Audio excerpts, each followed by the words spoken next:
Hi everyone, I am Dr. Waseem Sajjad. I am a diagnostic and interventional radiologist, and today we will discuss about pleural effusion and how we can diagnose pleural effusion on radiological imaging modalities. Pleural effusion is a very common disease, but it has a very wide range of etiologies. But today we will discuss how we can diagnose pleural effusion and which radiological imaging modality is used to diagnose pleural effusion.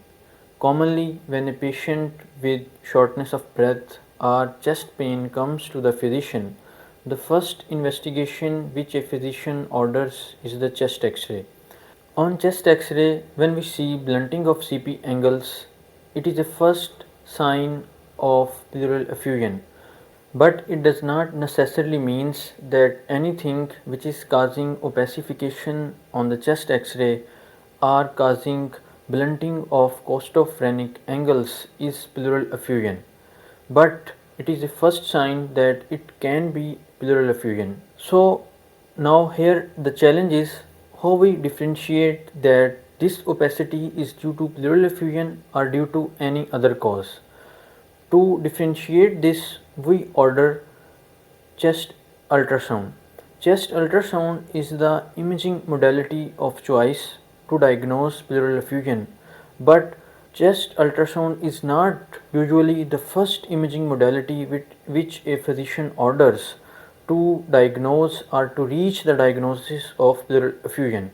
So the first investigation which a physician usually orders is the chest x-ray, and the chest x-ray gives us a fair enough suspicion that the patient can have pleural effusion.